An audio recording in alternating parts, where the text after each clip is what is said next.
कोड़े लगाए हैं, इस बारे में क्या कहना है? देखिए ये बिल्कुल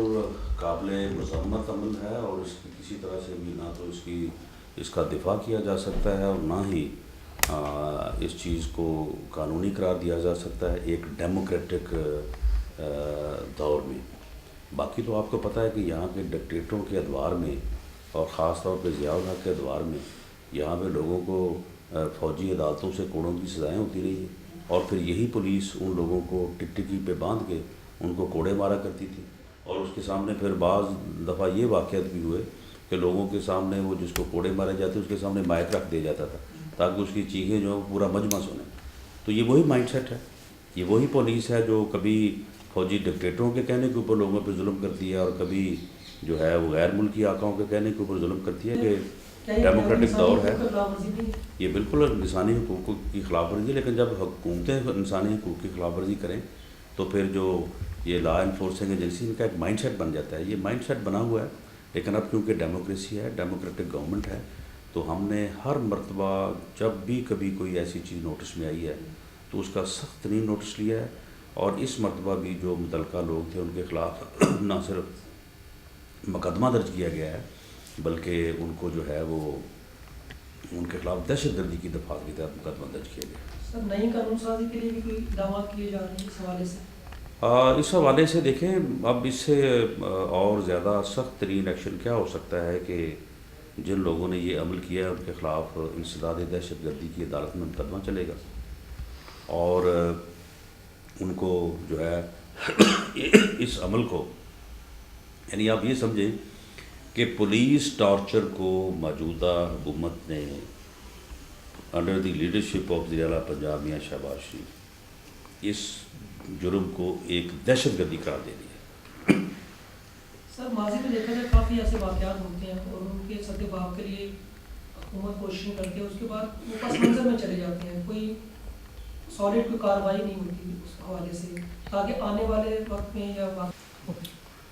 देखिए जी, इससे पहले भी एक दो वाक़यात रिपोर्ट हुए हैं और इस मरतबा जो मौजूदा एक्शन हुआ है तो जब इसे एक संगीन जुर्म करार दे दिया गया है तो उसके बाद मेरा नहीं ख्याल कि अब किसी को ये इतना हौसला होगा कि इस किस्म की वायलेशन करे।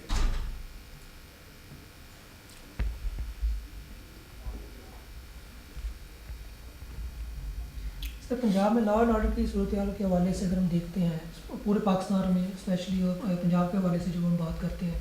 तो मुख्तलिफ जो अवामी जो इवेंट्स हैं, जो इज्तिमात हैं या इस तरह की जो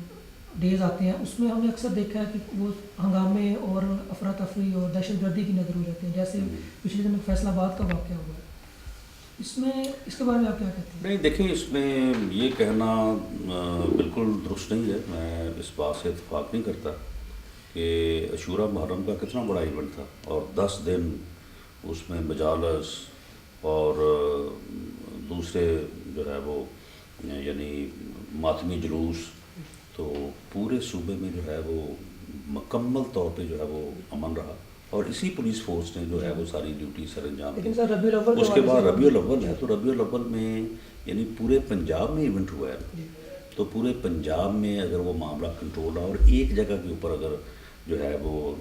यानी मामला ख़राब हुआ है तो इसको आप ये नहीं कह सकते कि जी अक्सर औकात ये होता है, बल्कि ये सिर्फ एक दिन और एक जगह पे ये वायलेंस हुई है, बाकी कोई तकरीबन कम से कम 1.5 लाख जगह पे जो है वो पुरअमन रहे मामला और वो जो उस दिन वहाँ पे वाक़या हुआ वो भी एक यानी नासमझी और एक आप ये कह लें कि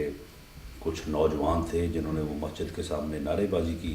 और फिर मस्जिद के अंदर भी कुछ ऐसे ही अहमक लोग बैठे थे उस वक्त, तो उन्होंने उनके ऊपर जो है वो फायरिंग कर दी और उससे वो बात जो है वो बिगड़ गई। वरना ओवरऑल फैसलाबाद की जी सूरत हाल है वो फ़िरका वराना हम आहंगी के लिहाज से बड़ी बेहतर है, वहाँ पे कभी इस किस्म के वाक़यात जो है वो इससे पहले नहीं हुए। Thank you sir.